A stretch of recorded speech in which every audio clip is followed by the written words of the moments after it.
Hello everyone, Vinayak classes Prayagraj के YouTube channel पर मैं दीप्ति सिंह आप सभी का हार्दिक स्वागत करती हूं। तो बेटा, आज हम लोग विभाज्यता की शर्त पर प्रश्न के बारे में चर्चा करेंगे। विभाज्यता से एक प्रश्न यूपी टेट में निश्चित रूप से आते हैं। तो आज विभाज्यता के जितने नियम हैं उन सब के बारे में हम लोग विस्तार से पढ़ेंगे। तो चलिए बिना देर किए हुए हम अपने आज के क्लास की शुरुआत करते हैं। तो सबसे पहले हम लोग देखते हैं 2 से विभाज्यता का क्या नियम है। तो 2 से विभाज्यता का नियम कहता है कि यदि किसी संख्या का अंतिम अंक यानी उसका इकाई का अंक जो है वो या तो सम संख्या हो या फिर 0 हो। जैसे इसके एग्जाम्पल देखिए, ये कि 2 से विभाज्यता का नियम कहता है कि अंतिम संख्या यानी ये अंतिम संख्या ले लें या तो आप जिसे इकाई का अंक कहते हैं, अंतिम अंक या फिर इकाई का अंक। जैसे देखिए, वो सम संख्या होनी चाहिए। तो अगर जैसे 32 ले लिए आप, तो 32 में देखिए इकाई का अंक 2 है, यानी अगर इकाई का अंक सम संख्या है तो वो संख्याएं 2 से पूर्णतः विभाज्य हो जाएंगी। जैसे यहाँ से देखिए, अगर ये 54 संख्या हम लोग ले लें तो 54 में इकाई का अंक 4 है, यानी यह संख्या 2 से विभाज्य होगी। जैसे 4, 3, 5, 7, 8, 9, 2 ये वाली संख्या अगर ले लें तो इसके इकाई का अंक देखिए 2 है। बस आपको ध्यान क्या देना है कि इकाई का अंक जो है वो सम संख्या होनी चाहिए। अगर इकाई का अंक सम संख्या है तो ये पूरी की पूरी संख्या 2 से पूर्णतः विभाजित हो जाएंगी। तो 3 से विभाज्यता का नियम क्या कहता है? ये 3 से विभाज्यता का नियम देखिए, 3 से कहता है कि अंकों का योग जो है वो 3 से विभक्त होना चाहिए। यानी 3 से जो विभाज्यता का नियम है वो कहता है कि अंकों का योग यानी जो अंकों का योग होता है वो 3 से पूर्णतः विभाजित होना चाहिए। जैसे अगर यहाँ से हम लोग 123 ले लें, अगर संख्या 123, ये फॉर एग्जाम्पल के लिए अगर संख्या 123 ले लें तो अंकों के योग का मतलब ये जो 1 + 2 + 3 यानी जितने अंक हैं उन सब को जोड़िए तो 1 + 2 + 3 यानी 2, 1, 3, 3, 6 ये संख्याएं 3 से अगर कट रही हैं, जो संख्या हमें दी हुई है उसके अंकों का योग निकालेंगे। अंकों का योग निकालने के बाद जो संख्या हमें प्राप्त हो रही है, अगर वह संख्या 3 से कट रही है यानी कि ये पूरी की पूरी संख्या 3 से कट जाएगी।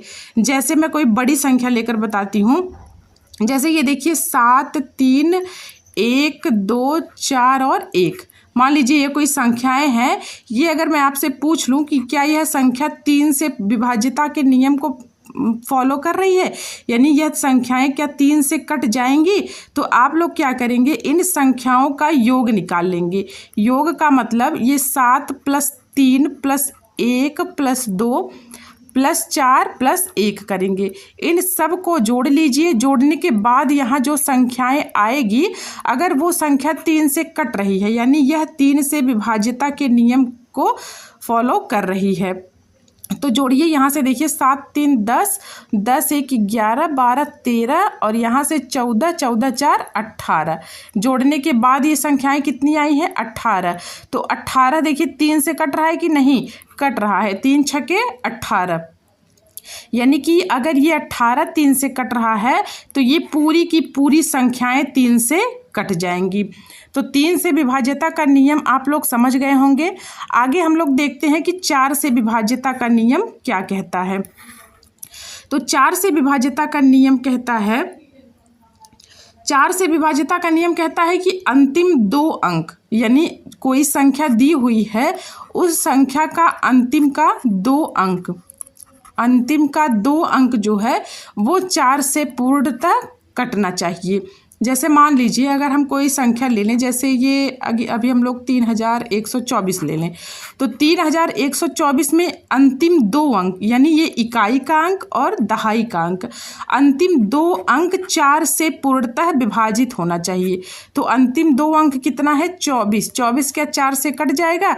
4 × 6 = 24। देखिए 24 कट गया, यानी कि यह संख्याएं जो हैं वो 4 से पूर्णतः विभाजित हो जाएंगी। अब जैसे कोई बड़ी संख्या लेकर देखते हैं। जैसे ये हो गया 5, 1, 4, 3 और ये 7 1 2। मान लीजिए ये कोई संख्याएं हैं तो हम पूरी संख्या चेक नहीं करेंगे, हम लास्ट के 2 अंक चेक करेंगे, इकाई और दहाई का अंक। तो इकाई और दहाई पे कौन सा अंक है? 12। 12 देखिए 4 से कटेगा, 4 तियां के 12, यानी 12 अगर 4 से कट रहा है, अंतिम 2 अंक 4 से कट रहा है, तो यानी कि ये पूरी की पूरी संख्याएं हमारी 4 से कट जाएंगी। ये सब चीज़ें आप लोग अपने कॉपी पे नोट करते हुए चलिएगा, ये सब बहुत ही इम्पॉर्टेंट हैं। ये मैं आपको इसीलिए बता रही हूँ, मैंने सोचा कि आप उन लोगों के लिए एक वीडियो इसका बना दूँ कि इस टाइप की यानी विभाज्यता की नियम जो शर्त होती है विभाज्यता की, उससे एक प्रश्न आना तय है। यूपी टेट में यहाँ से प्रश्न जरूर आते हैं। तो आगे हम लोग चलते हैं 5वें पे, यानी विभाज्यता जो 5 से विभाज्यता का नियम है उस पर चलते हैं। तो 5 से विभाज्यता का नियम क्या कहता है? 5 से विभाज्यता का नियम कहता है कि अंतिम अंक, यानी अंतिम अंक का मतलब वही इकाई का अंक।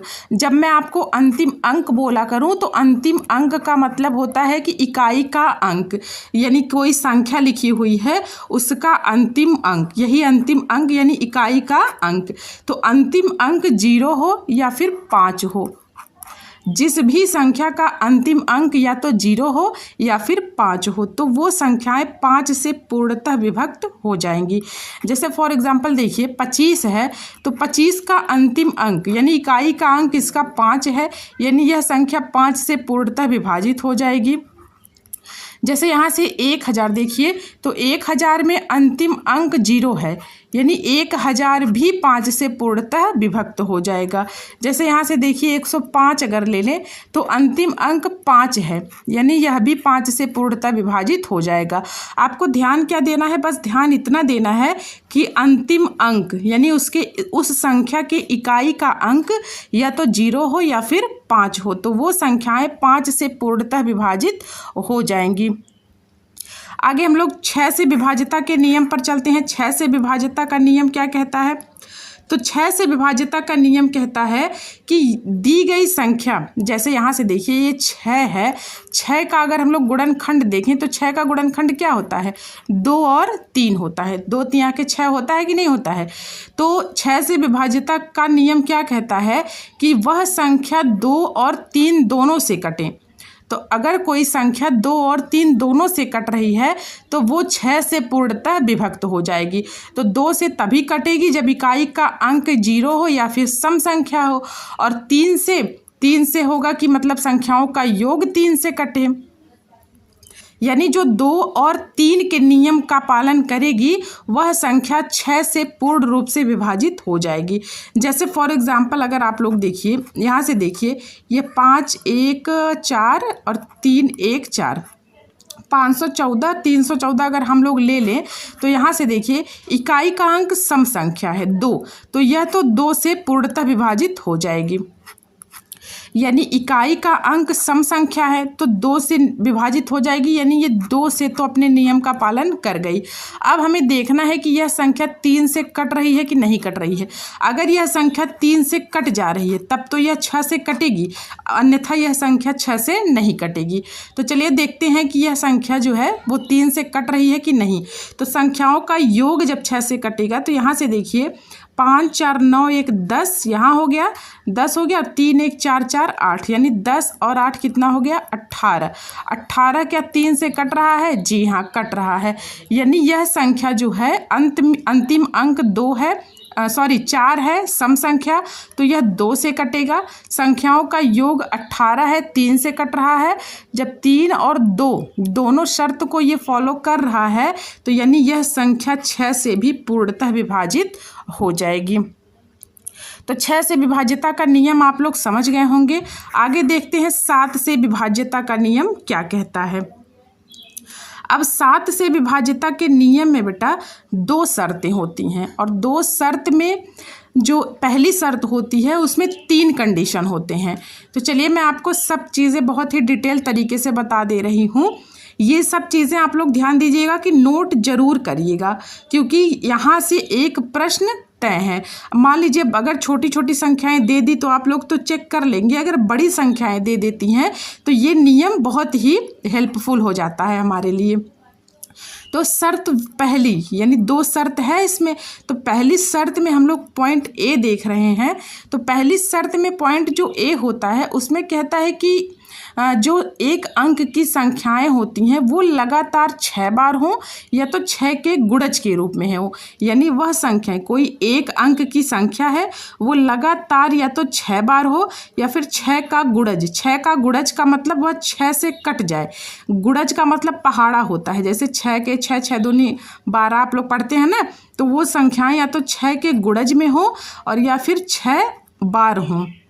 कोई एक अंक की संख्या हो तो वो 7 से पूर्णतः विभाजित हो जाएंगी। जैसे यहाँ से देखिए, कहने का मतलब एक अंक की संख्या का बार बार प्रयोग। जैसे यहाँ अगर हम लोग 1 ले रहे हैं तो 1 2 3 4 5 6, अगर आप 6 बार 1 1 ले लें तो ये संख्याएं 7 से पूर्णतः विभक्त हो जाएंगी। जैसे अगर आप 2 ले रहे हैं तो 1 2 3 4 5 6, अगर 2 2 आप 6 बार ले लें तो ये भी संख्याएं 7 से पूर्णतः विभक्त हो जाएंगी। मेरे कहने का मतलब है कोई एक अंक की संख्या, जैसे यहाँ देखिए 2 एक ही अंक तो है, 2 2 6 बार रिपीट हुआ है। कोई एक अंक की संख्या का लगातार 6 बार या 6 के गुणज, जैसे अभी यहाँ देखिए अगर ये हम 2 2 1 2 3 4 5 6 बार हम लोग ले लिए और 6 दूना के 12 होता है, यानी ये 1 2 3 4 5 6, अब ये 2 2 हम लोगों का 12 बार हो गया, तो ये संख्याएं भी 7 से कट जाएंगी। कोई एक अंक की संख्या हो वो या तो 6 बार हो या 6 के गुणज में हो तो वो संख्याएं 7 से पूर्णतः विभाजित हो जाती हैं। अब इसके बी टाइप को देखते हैं, यानी शर्त 1 में ए टाइप हम लोग देख लिए। ए टाइप क्या था कि कोई एक अंक की संख्या हो वो या तो 6 बार हो या 6 के गुणज के रूप में हो। अब इसका बी वाला टाइप, यानी शर्त पहले का बी वाला टाइप क्या कहता है कि कोई 2 अंक की संख्या हो। जैसे शर्त ए में हम लोग एक अंक की संख्या लिए थे, यानी 1 1 6 बार रिपीट हो रहा था। अब हमें कह रहा है कि कोई 2 अंक की संख्या हो वो 3 बार, या तो 3 बार रिपीट हुई हो या 3 के गुणज में। कहने का मतलब जैसे अगर हम लोग यहाँ से 80 ये 2 अंक की संख्याएं हैं कि नहीं है, तो यही कह रहा है कि 2 अंक की संख्याएं लगातार 3 बार हों। जैसे 80 80 और 80, ये देखिए 2 अंक की संख्याएं हैं और 1 2 3 बार हैं, 3 बार है कि नहीं 80 80, तो ये संख्याएं भी 7 से पूर्णतः विभक्त हो जाएंगी। जैसे यहाँ से देखिए 37 37 37, यानी 2 अंक की संख्याएं हैं और 3 बार आई हैं, तो ये संख्याएं भी 7 से पूर्णतः विभक्त हो जाएंगी। 2 अंक की संख्या हो और कम से कम 3 बार हो, लगातार हो, 3 बार हो या 3 के गुणज में हो। जैसे ये देखिए 3 दूना के 6 होता है ना, तो ये 37 1 बार 2 बार 3 बार और ये 4 बार 5 बार 6 बार। अगर ये संख्याएं भी हैं तो ये भी 7 से पूर्णतः विभाजित हो जाएंगी। कोई 2 अंक की संख्या हो वो लगातार 3 बार हो या 3 के गुणज में हो तो वो संख्याएं भी हमारी 7 से पूर्णतः विभाजित हो जाती हैं। अब इसमें सी वाला, यानी शर्त 1 में अभी मैंने आपको बताया कि शर्त ए में 3 टाइप के हैं, तो ए बी हम लोग देख लिए। अब इसका टाइप सी देखते हैं। टाइप सी कहता है कि अब 3 अंक की बात करेगा। 1 अंक 2 अंक की बात हम लोग ए में और बी में कर चुके हैं, अब सी में 3 अंक की बात करेगा, यानी संख्याएं 3 अंक की हों और वो लगातार 2 बार हों या 2 के गुणज में हों। जैसे यहाँ से देखिए ये 456 और 456, 456 देखिए 3 अंक की संख्या है और 2 बार है। 456 1 बार, 456 2 बार। कोई 3 अंक की संख्या हो और वो 2 बार हो या 2 के गुणज में हो तो वो संख्याएं भी 7 से पूर्ण रूप से कट जाएंगी।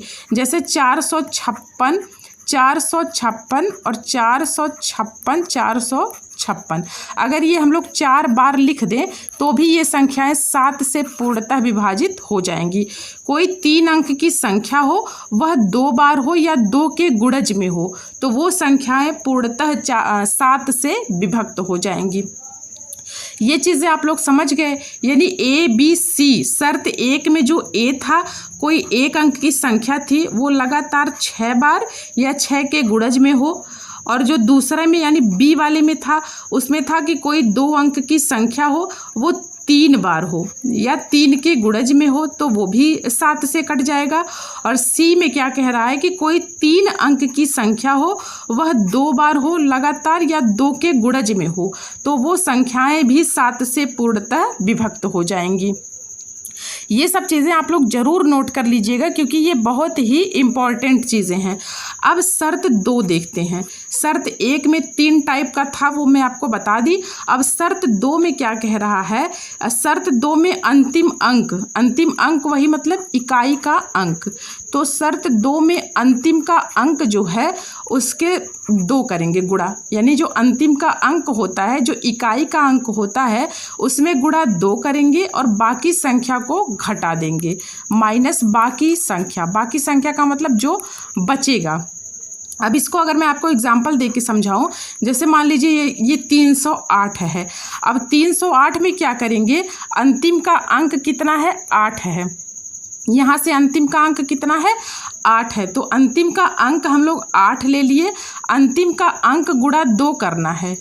अंतिम का अंक यानी इकाई के अंक में गुणा 2 करना है, माइनस बाकी संख्या को घटाना है। तो बाकी संख्याएं कौन सी बच रही हैं? 30 बच रहा है। 8 इकाई का अंक हम लोग ले लिए, इकाई के अंक में 2 से गुणा करेंगे, माइनस जो संख्याएं बची होंगी उसको घटा देंगे, माइनस 30 कर देंगे। अब यहाँ से देखिए 8 दूना के 16 माइनस 30। अब 16 माइनस 30 करेंगे तो 14 आएगा। 14 देखिए 7 से पूर्णतः विभाजित है, 7 दूना के 14। दूसरी शर्त क्या कहती है कि अंतिम का अंक यानी इकाई के अंक में गुणा 2 करेंगे और माइनस बाकी जो संख्या बची है उसको घटा देंगे। जो आएगा वह संख्या 7 से अगर विभाजित हो रही है तो ये संख्याएं जो दी होंगी वह 7 से पूर्णतः विभक्त हो जाएंगी। तो उम्मीद करती हूँ ये चीज़ें आप लोग बहुत ही अच्छे तरीके से समझ गए होंगे। तो चलिए विभाज्यता के नियम पर 8 नियम पर चलते हैं, यानी 8 से विभाज्यता का नियम क्या कहता है वो देखते हैं। अब 8 से विभाज्यता का नियम क्या कहता है कि अंतिम 3 अंक का मतलब क्या हुआ? यानी इकाई का अंक, दहाई का अंक और सैकड़े का अंक। संख्या जो दी हुई है उसमें इकाई का अंक, दहाई का अंक और सैकड़े का अंक, यानी अंतिम 3 अंक या तो शून्य हो, यानी इकाई, दहाई, सैकड़ा या तो लगातार शून्य हो, या फिर यह संख्याएं 8 से विभक्त होनी चाहिए। तो ये संख्याएं पूरी की पूरी 8 से विभक्त हो जाएंगी। बस ध्यान क्या देना है कि अंतिम 3 अंक यानी इकाई, दहाई, सैकड़ा, अंतिम 3 अंक या तो लगातार 0 हो या फिर वो 8 से कटने वाली संख्याएं हो, तो वो संख्याएं 8 से पूर्णतः विभाजित हो जाएंगी। जैसे यहाँ से देखिए, अगर हम लोग 4, 6, 7, 1, 9, 5, अब यहाँ से 1, 2, 3 अगर ये संख्याएं ले लें तो यहाँ से देखिए अंतिम 3 अंक हमारा 0 है, यानी इकाई, दहाई, सैकड़ा, ये सैकड़े तक के स्थान का अंक हमारा कितना है? 0 है। तो ये संख्याएं 8 से पूर्णतः विभाजित हो जाएंगी। आप लोग ये संख्याएं 8 से काट कर देखिएगा, या फिर इसके पहले जो मैं आपको विभाज्यता का नियम बताई हूँ वो लोग आप लोग चेक करिएगा कि ये चीज़ें सही हो रही है या नहीं। तो अगर अंतिम 3 अंक 0 है तो ये संख्याएं 8 से पूर्णतः विभाजित हो जाएंगी। दूसरा मैं आपको बताई हूँ कि अंतिम इकाई का अंक 8 से विभक्त होना चाहिए, यानी अंतिम के 3 अंक जो हैं इकाई, दहाई, सैकड़ा, वो 7 से कटने चाहिए। जैसे देखिए 7 से नहीं 8 से कटने चाहिए, क्योंकि 8 से विभाज्यता का नियम पढ़ रहे हैं ना। जैसे यहाँ से देखिए ये 7, 1, 4, 1, 3 और यहाँ से 7, 1, 2, 712 ले लिए। अब यहाँ से आप लोग देखिएगा ये जो 712 है वो क्या कह रहा है? वो 8 से पूरा का पूरा कट रहा है कि नहीं कट रहा है? ये 712 8 से पूर्णतः विभाजित हो रहा है, तो यानी कि यह पूरी की पूरी संख्याएं 8 से पूर्णतः विभाजित हो जाएंगी। अंतिम 3 अंक देखिए, या तो वो 8 से कटना चाहिए या फिर अंतिम 3 अंक लगातार 0 होना चाहिए। अगर ऐसी संख्याएं हैं तो वो 8 से पूर्णतः विभक्त हो जाएंगी। जैसे यहाँ से देखिए 17,320 ले लीजिए। ये 320 देखिए 8 से पूर्णतः कट रही हैं, यानी यह पूरी की पूरी संख्याएं 8 से कट जाएंगी। तो 8 से विभाज्यता का नियम कहता है कि अंतिम 3 अंक 8 से कट जाए या फिर अंतिम 3 अंक 0 हो तो वो 8 से विभाज्यता का नियम फॉलो कर देंगी। आगे 9 से विभाज्यता का नियम कह रहा है।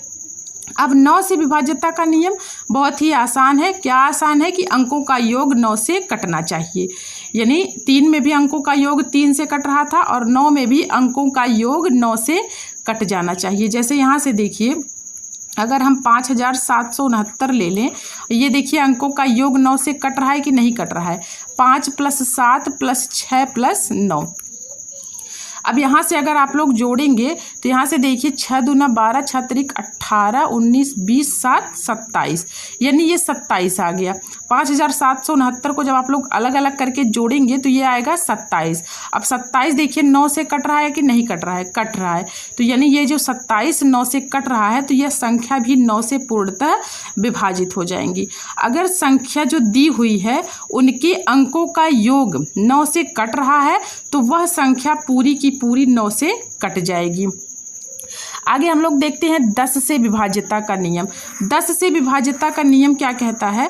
10 से विभाज्यता का नियम कहता है कि अंतिम अंक 0 हो, यानी संख्याएं कितनी भी बड़ी क्यों ना हो, अंतिम का अंक अगर 0 हुआ तो वह संख्याएं जो है 10 से पूर्णतः कट जाएंगी।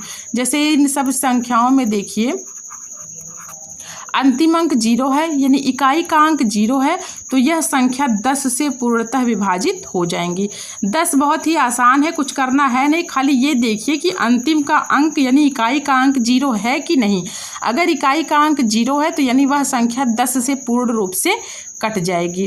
तो 10 बहुत ही आसान है। आगे देखते हैं कि 11 से विभाज्यता का नियम क्या कहता है। 11 से विभाज्यता का नियम कह रहा है कि विषमवें स्थान के अंक, ये मैं आपको एग्जाम्पल लेके समझा रही हूँ। जैसे यहाँ से देखिए, अगर हम लोग ले लें ये 5 3 2 6 3, मान लीजिए कोई यही संख्या यहाँ से 1 2 4 6, ये मान लीजिए हम लोग कोई संख्या ले लिए 5 3 2 6 3 1, ये कोई संख्या ले लिए। अब 11 से विभाज्यता का नियम कहता है कि विषमवें स्थान के अंक का योग। जैसे यहाँ से अगर ये पहला ले रहे हैं तो यहाँ से दूसरा नहीं लेंगे, यहाँ से तीसरा लेंगे। इसके विषमवें स्थान का योग, पहला लिए तीसरा लिए, अब चौथा नहीं लेंगे, हम कौन सा लेंगे? 5वां लेंगे। इसके विषमवें स्थान को जोड़ देंगे। यानी यहाँ से देखिए ये इकाई का अंक 1 है, दूसरा नहीं लेंगे तीसरा लेंगे, यानी 1 3 5। अब विषमवें स्थान के संख्याओं का योग करेंगे। यहाँ से देखिए 6 3 9 और 1 10, ये कितना आ गया? 10। विषमवें स्थान का योग और समवें स्थान का योग, यानी अब यहाँ से देखिए ये दूसरे स्थान पर, चौथे स्थान पर और छठवें स्थान पर समवें स्थान का योग। यहाँ से 1 3 5 विषमवें स्थान को हम लोग जोड़ लिए। अब यहाँ से 2 4 6 समवें स्थान को जब जोड़ लेंगे तो 5 2 7 7 3 10। विषमवें स्थान का योग और समवें स्थान के योग का अंतर। अब यहाँ क्या निकालेंगे? अंतर निकालेंगे। अंतर मतलब 10 में से जब 10 का अंतर माइनस करेंगे तो 0। ध्यान क्या देना है कि विषमवें स्थान का योग और समवें स्थान के योग का अंतर जो है वो या तो 0 आए और या तो 11 से कटने वाली संख्याएं आए, तो वो संख्या 11 से पूर्णतः विभाजित हो जाएंगी। जैसे देखिए इसका अंतर 0 आया, यानी ये संख्या 11 से पूर्णतः विभक्त हो जाएगी। अब जैसे आपको मैं यहाँ से देखिए, जैसे ये 1826 है, 1826 है तो यहाँ से 1 और 3 विषमवें स्थान का योग ले रहे हैं, तो 8 6 कितना हो गया? 14। अब यहाँ से 2 और 4 समवें स्थान को ले रहे हैं तो 2 1 3। अब यहाँ से 14 में से 3 जब माइनस करेंगे तो कितना आएगा? 11, यानी अंतर, इन दोनों का अंतर कितना आएगा? 11। तो 11 देखिए 11 से कट जा रहा है कि नहीं कट जा रहा है। तो कहने का मतलब कि संख्या के विषमवें स्थान का योग और समवें स्थान के योग का अंतर या तो 0 आए या फिर 11 से कटने वाली संख्याएं आए, 11 का गुणज कहने का मतलब। या तो 11 आए या तो 11 का गुणा जाए, तो वह संख्या 11 से पूर्णतः विभक्त हो जाएंगी। तो ये चीज़ें आप लोग समझ गए होंगे। अब चलिए 12 से विभाज्यता का नियम देखते हैं। 12 से विभाज्यता का नियम क्या कहता है? तो 12 से विभाज्यता का नियम कहता है कि संख्या 3 और 4, जैसे यहाँ से देखिए, अगर मैं यहाँ से 12 का गुणनखंड करूँ तो ये 3 चौके 12, यही तो आएगा। अब 12 से विभाज्यता का नियम क्या कहता है कि वह संख्याएं 3 और 4 दोनों से विभाज्य होनी चाहिए, यानी 3 से भी विभाज्यता का नियम का पालन करे और 4 से भी विभाज्यता के नियम का पालन करे। जैसे यहाँ से देखिए, अगर ये 864 कोई संख्या है तो ये 3 से भी विभाज्यता के नियम का पालन करेगी। तो 3 से विभाज्यता का नियम क्या है कि अंकों का योग 3 से कट जाना चाहिए। तो यहाँ से देखिए 6 4 10, 10 8 18, यानी 18 जो है वो 3 से पूर्णतः विभक्त हो जाएगा। तो ये 864 संख्याएं 3 से विभाज्यता के नियम का पालन कर रही हैं। अब हम चेक करेंगे कि ये जो 864 है यह 4 से विभाज्यता का नियम का पालन कर रही हैं कि नहीं। अगर 4 से भी विभाज्यता के नियम का पालन कर देंगी तो यानी यह संख्याएं 12 से पूर्णतः विभक्त हो जाएंगी। तो 4 से विभाज्यता का नियम क्या कहता है कि अंतिम 2 अंक 4 से विभक्त होने चाहिए। तो यहाँ से अंतिम 2 अंक कौन से हैं? 64। तो 64 भी देखिए 4 से विभक्त हो रहा है कि नहीं हो रहा है।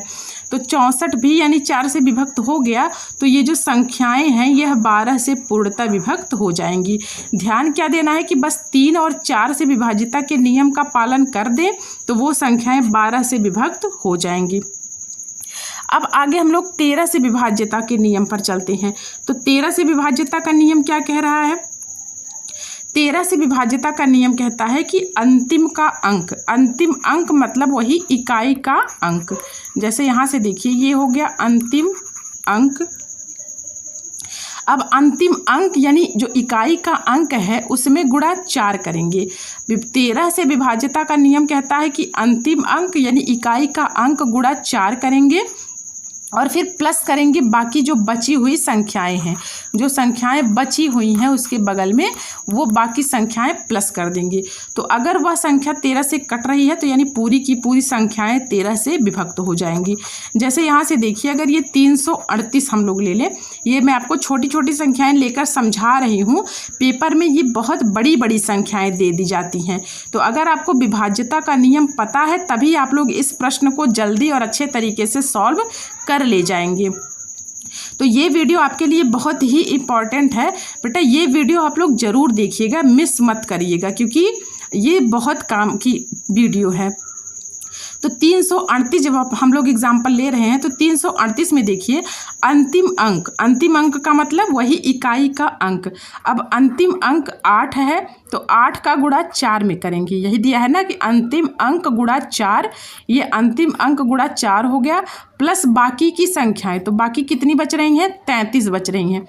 अब ये संख्या मैं छोटी ली हूँ आपको बताने के लिए कि मतलब थोड़ा आसानी से आपको बता भी लूँ, और बड़ी बड़ी संख्याएं क्योंकि प्रश्न में यानी जब परीक्षाओं में दी जाती हैं तो इतनी छोटी छोटी संख्याएं नहीं दी जाती, वहाँ बड़ी बड़ी संख्याएं दी जाती हैं। तो अगर आप लोग नियम को जानते रहेंगे तो चाहे कितनी भी बड़ी या कितनी भी छोटी संख्याएं दी हुई हों, आप लोग वो चीज़ें बहुत ही आसानी से कर ले जाएंगे। तो अंतिम अंक यानी इकाई अंक 8 है और 8 गुणा 4 करेंगे प्लस बाकी की संख्याएं जो बची हुई हैं उन संख्याओं को प्लस कर देंगे। अब यहाँ से देखिए 8 चौके 32 हो गया और 32 प्लस 33 हो गया। तो ये देखिए 65 हुआ कि नहीं? 3 2 5 और 3 3 6। अब 65 देखिए 13 पचे 65, यानी 13 से ये 65 संख्याएं पूरी की पूरी कट रही हैं। तो यानी ये जो 338 संख्या है यह भी हमारी 13 से पूर्ण रूप से विभाजित हो जाएगी। बस क्या करना है? अंतिम अंक गुणा 4 करना है प्लस बाकी जो संख्याएं बची हुई हैं उसी को प्लस कर देना है। अगर आने वाली संख्या 13 से कट रही है तो यानी पूरी की पूरी संख्याएं 13 से कट जाएंगी। अब 17 से विभाज्यता के नियम पर चलते हैं। 17 से विभाज्यता का नियम क्या कहता है? 17 से विभाज्यता का नियम वही कहता है कि अंतिम अंक आप लोग जरूर समझ लीजिएगा कि यानी इकाई के अंक की बात मैं कर रही हूँ। तो 17 से विभाज्यता का नियम कहता है कि अंतिम अंक गुणा 5, यानी अंतिम का अंक लेना है, उसमें गुणा 5 करना है और माइनस कर देना है बाकी संख्या। 13 में हम लोग क्या किए थे, बाकी संख्या को प्लस किए थे और यहाँ गुणा 4 किए थे। अब 17 में क्या करेंगे हम लोग, अंतिम अंक गुणा 5 करेंगे और माइनस करेंगे बाकी संख्या। जैसे फॉर एग्जांपल 442 अगर मैं ले लूँ तो यहाँ से देखिए अंतिम अंक यानी इकाई का अंक, तो इकाई का अंक कितना है, 2 है, गुणा कितना करना है, 5। यहाँ देखिए अंतिम अंक गुणा 5 करना है माइनस बाकी संख्या कौन सी बची है, 44 बची है, यानी माइनस हमें बाकी संख्या करनी है। अब क्या आएगा, यहाँ से देखिए 5 दूना के 10 माइनस 44 कितना आ गया, 34। 34 क्या 17 से विभक्त होगा, जी हाँ, 17 से 34 कट जाएगा। यानी जब ये 34 संख्या 17 से कट जा रही है तो यह पूरी की पूरी संख्याएं 17 से विभक्त हो जाएंगी। आपको करना क्या है, अंतिम अंक में गुणा 5 करना है और माइनस कर देना है बाकी की संख्याएं। ये चीज़ आप लोग, मैं आपको बार बार कह रही हूँ कि ये चीज़ आप लोग नोट करके ज़रूर रखिएगा, ये बहुत ही इम्पॉर्टेंट चीज़ें हैं।